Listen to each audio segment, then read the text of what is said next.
Nous sommes dans une salle caractéristique de la conservation des films sur support de sécurité. Donc le CNC a aménagé des bâtiments en fonction de la nature des supports qui sont conservés ici sur le site de Bois d'Arcy. Nous avons des grands magasins comme celui-ci à 4 étages et avec plusieurs milliers de boîtes par étage pour les films sur support de sécurité.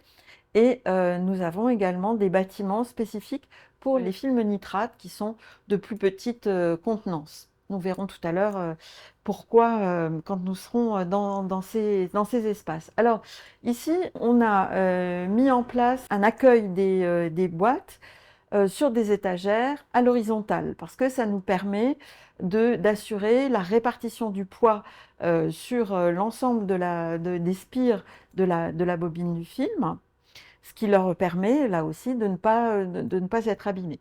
Ensuite, nous avons conçu, je vais vous montrer des boîtes qui permettent au film d'être bien aéré. Donc, vous voyez, ces boîtes ont des petites cheminées, ce qui permet à l'air de bien circuler à l'intérieur de la boîte, puisque ce qui va menacer le film, c'est ce qu'on appelle le syndrome du vinaigre, c'est-à-dire une dégénérescence en fait de la pellicule et qui est en fait naturelle, hein, c'est de par les composants, le diacétate de cellulose ou l'acétate de cellulose qu'il y a dans le support du film, qui fait que cette décomposition va se mettre en route. Et bien évidemment, notre rôle est d'essayer de retarder le plus possible cette mise en mouvement en fait du processus de décomposition. Donc l'aération des boîtes, et c'est très important. Donc ce sont des boîtes qui ont été spécialement conçues par un de mes collègues pour voilà, l'aération du film à l'intérieur de la boîte. Donc, nous allons aussi travailler sur les conditions climatiques. Il fait à peu près entre 10 et 12 degrés toute l'année, tous les jours. Donc, à cette période-ci de l'année, nous allons refroidir les pièces.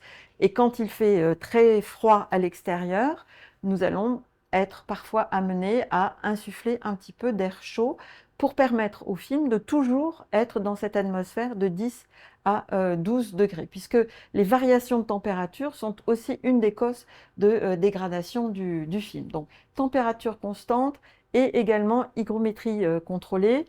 Le film n'aime pas les atmosphères très, très humides, donc on entretient un taux d'humidité à peu près de 35 à 45% à l'intérieur des bâtiments. Ce qui veut dire que là aussi, il va pas, en fonction de la période de l'année, l'air que nous captons à l'extérieur pour la climatisation, il va être plus ou moins chargé d'eau. Et donc, nous allons déshumidifier très souvent l'air. Donc, c'est pour ça qu'il y a des installations électriques et climatiques très, très importantes, puisque bien, ce traitement de l'air a lieu toute l'année. Alors, on met également en place un contrôle des collections. C'est simplement, par exemple, toutes les semaines, la visite de chaque magasin par un attaché de conservation qui vérifie qu'il n'y a pas de conduite de climatisation percée, qui vérifie que tout d'un coup, il n'y a pas un dégagement de moisissure dû justement à une fuite que l'on n'aurait pas remarqué. Donc, une surveillance des magasins. Surveillance également des installations, hein. Donc on a une surveillance centralisée de l'ensemble des pièces de conservation avec des capteurs qui, en temps réel, nous donnent la température, le taux d'hygrométrie, et ce également tous les jours, 24 heures sur 24.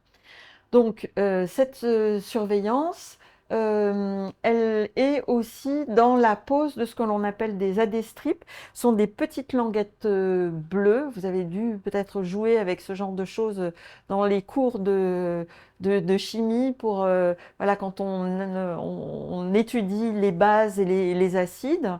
Ces petites bandelettes révélatrices vont changer de couleur si l'atmosphère de la boîte est acide. c'est-à-dire si le film est atteint justement du syndrome de vinaigre, s'il y a un dégagement d'acide acétique important.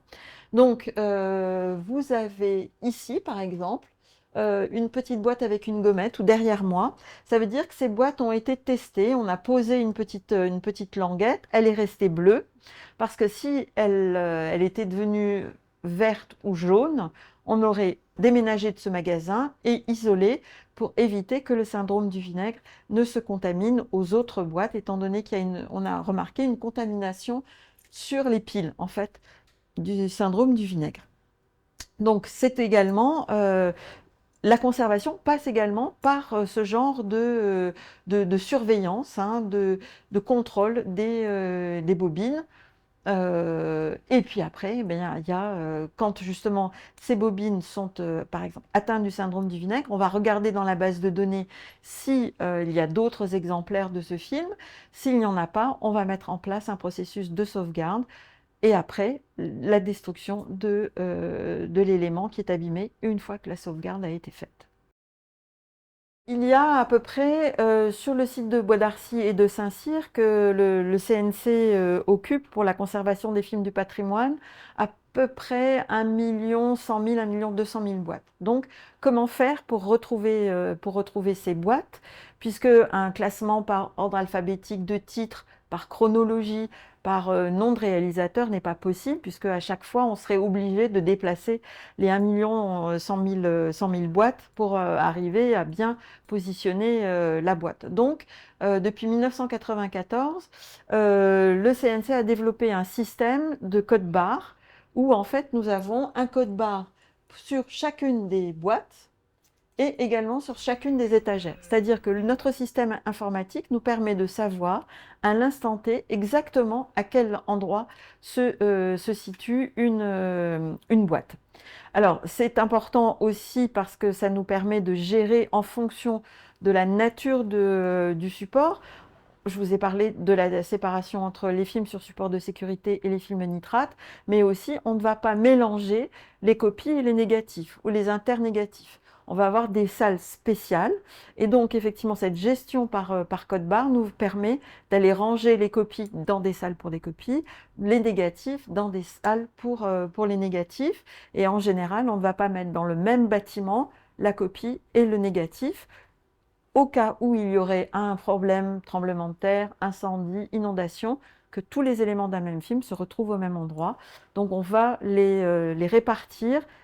On a la chance d'avoir plusieurs bâtiments et 2 sites, donc on répartit comme ça pour préserver la totalité des éléments, et si jamais il y a un problème, qu'il en reste au moins un, pour être sûr d'avoir une trace de l'œuvre en question.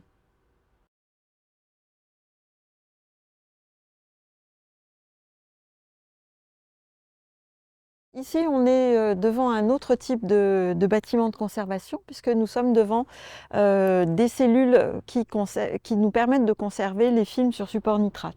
Donc vous voyez que c'est déjà en termes architecturaux tout à fait différent. On a non pas un immeuble avec 4 étages, mais de plein pied une série de petites pièces qui vont contenir un nombre réduit de boîtes de films, puisqu'il y en a au maximum 1500 dans chacune de ces cellules. Alors à cela, plusieurs raisons. La première, c'est que si par hasard il y avait un feu qui se déclarait dans une de ces cellules, ce qui pourrait advenir étant donné que le nitrate est auto-inflammable à partir d'une température élevée, autour de 40 degrés, que le gaz nitré aussi explose. Si jamais il y a le feu à l'intérieur d'une de ces cellules, en fait, la totalité des boîtes qui sont à l'intérieur vont brûler. Donc, plus on va en accumuler dans ces pièces, plus il y en a qui vont disparaître.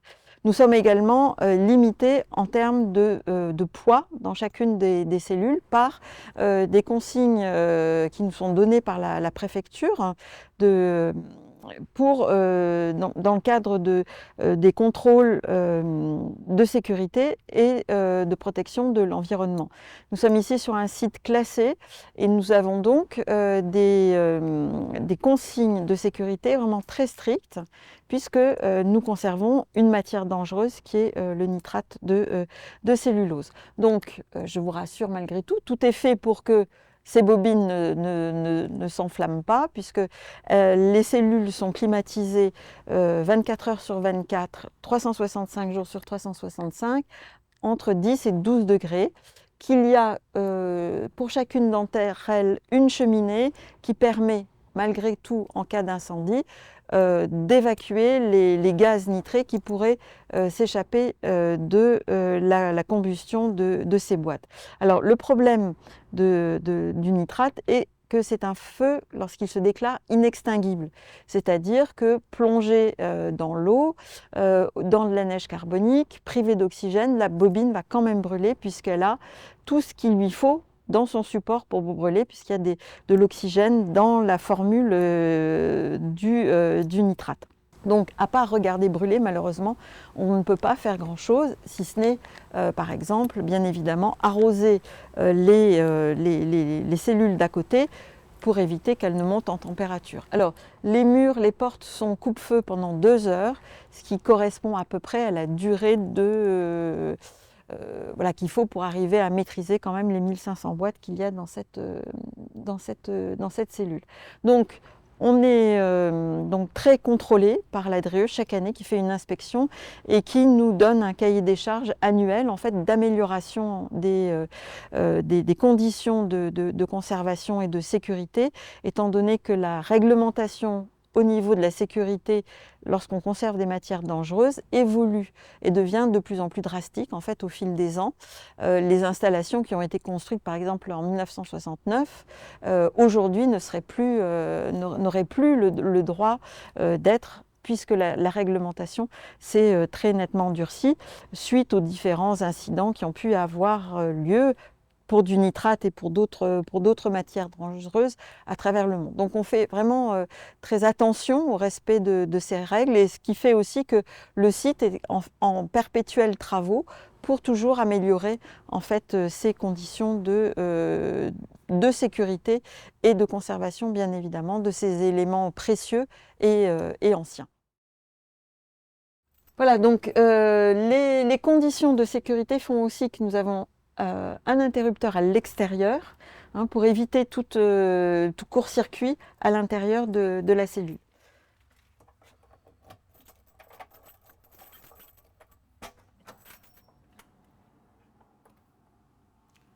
Voilà, donc le principe de la conservation est identique.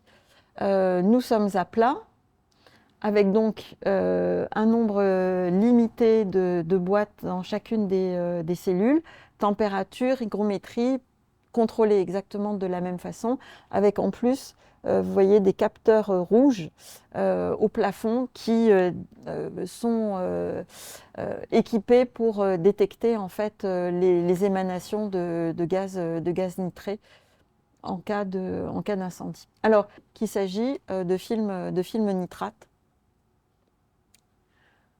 Et ça nous permet, quand nous travaillons sur ces films et qu'ils sortent de leurs cellules et qu'ils vont dans les ateliers dans lesquels mes collègues travaillent à la description, à la restauration des films, on identifie très rapidement comme ça une boîte nitrate et elle retourne tous les soirs dans une pièce climatisée spéciale et bien évidemment également le week-end. Alors, dans cette cellule, nous avons quelques objets intéressant. Il s'agit ici d'un facsimilé de la première bande projetée, qui est la bande du théâtre optique de Émile Reynaud, qui est en fait l'ancêtre du dessin animé, puisqu'il peignait chacune des images qui constituent cette bande. Et ces images étaient projetées grâce donc à ce théâtre optique qui comprenait déjà une bobine émettrice et une bobine réceptrice. Et cette image était projetée sur un décor qui était constitué par une projection de plaques de lanterne magique. Alors, Émile Reynaud fait des spectacles de pantomime lumineuse au théâtre du musée Grévin à partir de 1892 et il va avoir beaucoup de succès jusqu'en 1900 où en fait les spectateurs ont pris l'habitude des spectacles cinématographiques et donc désertent les spectacles d'Émile Reynaud. Et donc il va être remercié par le théâtre du musée Grévin et de désespoir, il va jeter et son théâtre optique et ses bandes dans la Seine. Deux ont survécu. Pauvre Pierrot, dont là vous voyez une partie reproduite, et autour d'une cabine qui est conservée par nos collègues de la Cinémathèque française. Alors cette étape, si vous voulez, vers la bande cinématographique est intéressante parce qu'on a la perforation, on a également la bande souple et on a les photogrammes. Donc on est vraiment dans une ébauche de ce que sera le spectacle cinématographique, d'autant qu'il est bien question ici de projection publique et payante, comme le spectacle du cinématographe Lumière. Alors,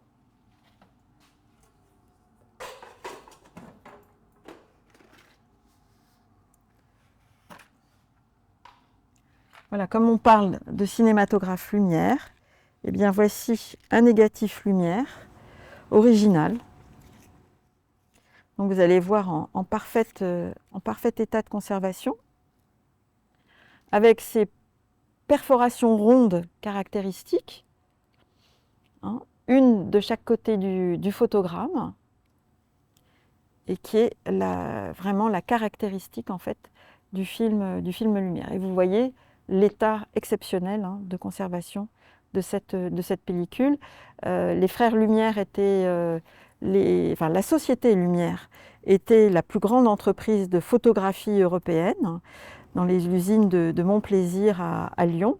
Et c'est-à-dire qu'ils avaient développé une technique de développement, fixation de l'émulsion photographique très élaborée, ce qui fait que les bandes lumière sont d'une qualité toujours absolument extraordinaire. Alors, le problème qu'on rencontre, outre parfois l'assèchement de la pellicule, c'est le décollement de l'émulsion qui se sépare du support nitrate et qui rend complexe parfois la restauration d'un film lumière. Mais aussi quelque chose de tout à fait caractéristique des films lumière et qui montre leur bon état de santé, on va dire, leur résistance originelle, c'est que du catalogue Lumière, qui est le premier de l'histoire du cinéma, il ne nous manque que 19 films. Donc, ça s'explique aussi peut-être par ces perforations rondes, étant donné que, à part un cinématographe Lumière, ces bandes en fait ne rentraient pas dans les autres projecteurs et les autres caméras lorsqu'il était question de tourner les bandes originelles. Voilà, en tout cas un catalogue que nous avons la chance de conserver, donc quasi dans son intégralité, ici à Bois d'Arcy.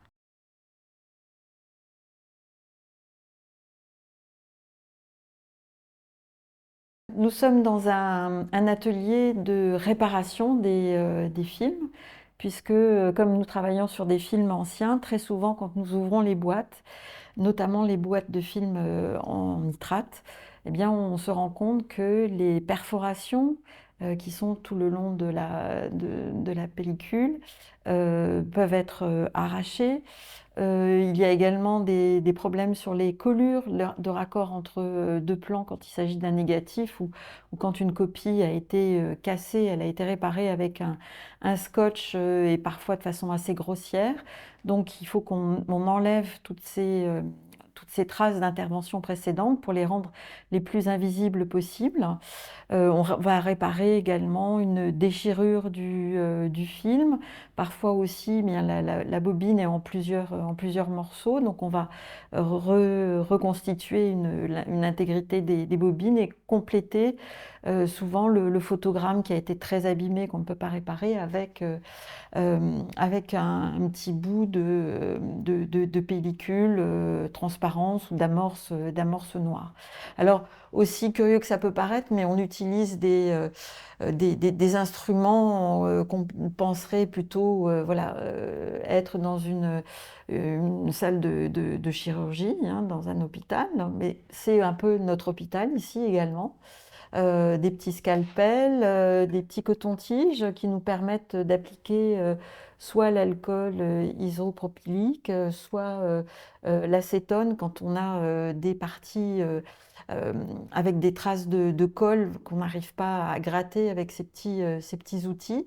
Tout ça pour arriver à avoir un support qui va pouvoir être passé soit dans une tireuse quand on est dans un processus de restauration photochimique, soit sur les scanners. Et la qualité en fait du fichier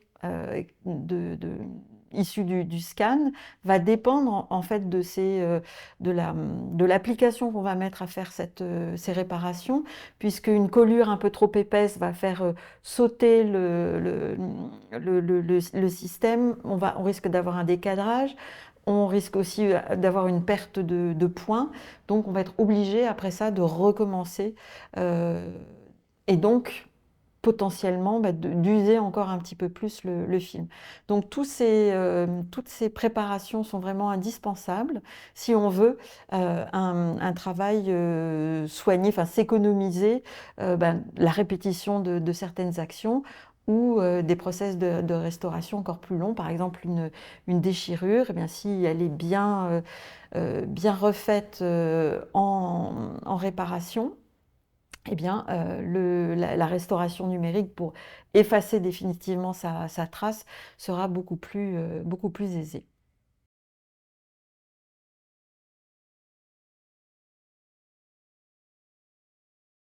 Donc, nous sommes dans la salle de restauration numérique. Précédemment, nous avons vu les scanners qui permettent de fabriquer donc, les fichiers numériques à partir des images argentiques. Et donc, dans cette salle, grâce à 3 stations de restauration, mes collègues entreprennent les opérations de restauration numérique. Donc, il s'agit de stabiliser d'abord les images qui peuvent être instables de par le retrait de la pellicule dû au fait qu'elle se rabougrit en vieillissant. Donc par exemple un 35 mm ne va plus faire 35 mm mais être plus étroit en largeur mais également parfois en hauteur de photogramme. Donc il y a cette stabilisation-là à faire. Le passage du film également dans le scanner peut engendrer une instabilité, donc c'est corrigé ici. Et puis il y a le travail après sur l'image de nettoyage des images. Donc on va enlever les rayures, les poussières, les déchirures. Donc on procède avec des outils automatiques qui vont faire ce qu'on appelle une première passe effectivement automatique. On va déterminer une taille, on va dire, de petits points blancs, de petits points noirs à enlever.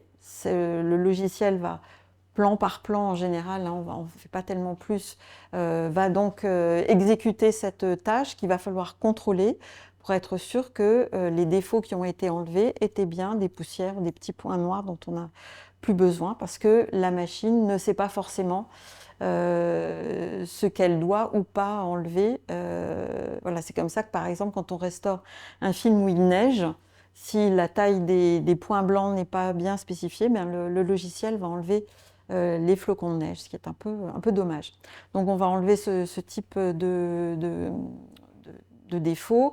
On va effacer aussi par exemple des rayures plus ou moins profondes. Parfois, on va préférer laisser un défaut de la pellicule plutôt que d'aller faire une réparation numérique qui va en fait créer ce qu'on appelle des artefacts, c'est-à-dire des défauts dans l'image, un flou, quelque chose qui va bouger dans l'image et qui va en fait être plus gênant pour l'œil du spectateur que la rayure initiale.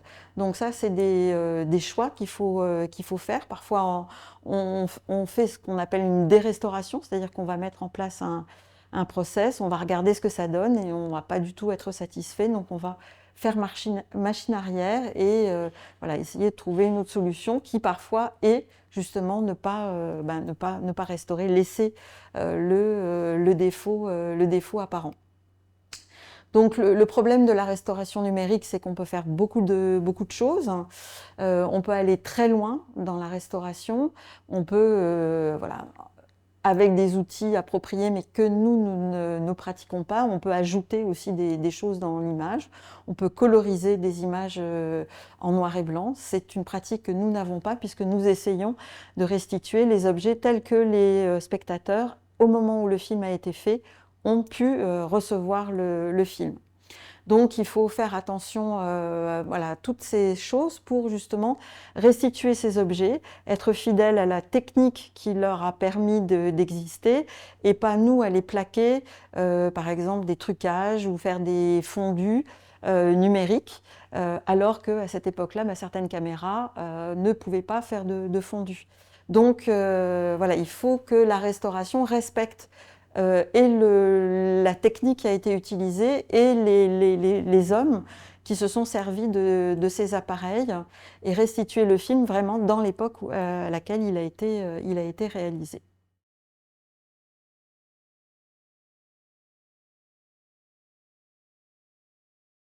Alors nous sommes dans la pièce des tireuses, puisque le laboratoire du CNC a la chance de posséder à la fois des process de restauration argentique, c'est-à-dire que l'on va travailler le film en photochimie, et également un process numérique. Donc ici, c'est le lieu où on a donc ces machines assez impressionnantes qui permettent donc à partir d'un négatif de fabriquer une copie et à partir d'une copie de fabriquer un négatif.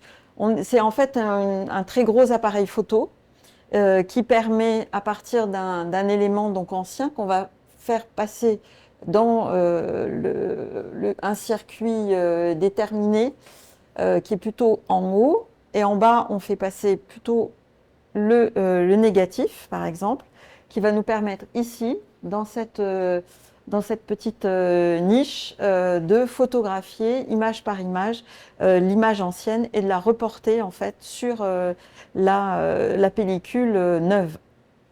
Donc cela nous permet de faire des sauvegardes argentiques, c'est-à-dire d'avoir une photographie d'un état du film aujourd'hui. C'est la première étape, si on veut, de la restauration et c'est surtout ce qui nous permet d'être sûr que le film va pouvoir perdurer. C'est cette sauvegarde argentique. Puisque, en fait, on s'est rendu compte que les fichiers numériques n'ont pas une espérance de vie très, très longue par rapport à de la pellicule cinématographique. L'espérance de vie de pellicule noir et blanc aujourd'hui, quand elle est bien conservée, est de 300 ans, alors que le fichier numérique a une durée de vie de 5 à 6 ans et qui nécessite au-delà des recopies, des changements de serveur, d'avoir également des redondances pour être sûr de ne pas perdre d'informations. Donc c'est ces éléments et la volonté en fait de faire perdurer une technicité qui a marqué quand même l'histoire du cinéma que le CNC poursuit en fait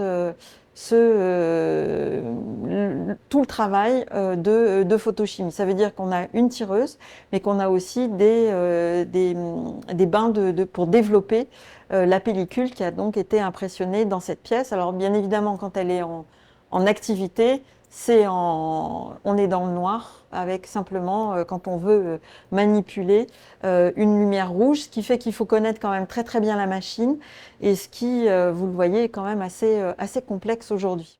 Les pellicules que nous conservons, parfois ne sont pas du tout en état de passer soit dans un scanner, soit sur une tireuse comme celle-ci. Et il faut appliquer toute une série de traitements pour pouvoir même la travailler avant même d'envisager en fait la réparation mécanique. On a donc une sorte de nurserie pour personnes très âgées et très abîmées, qui sont des dessicateurs dans lesquels on va disposer ces fragments de film ou ces petites bobinaux de film au-dessus soit de sels de silice qui vont absorber l'humidité, soit au-dessus d'un mélange eau, alcool et glycérol qui va permettre au contraire de réhumidifier, regonfler la pellicule et surtout permettre de décoller les petits rouleaux qui souvent sont collés de façon compacte. Donc on est peu d'établissements à pratiquer effectivement ces soins quasi palliatifs pour ces pellicules, mais ça nous permet de sauver très souvent des images anciennes. Alors après c'est très compliqué d'arriver à reconstituer tous ces petits bouts qu'on a réussi à sauver, mais ça nous permet de retrouver des images importantes dans l'histoire du cinéma.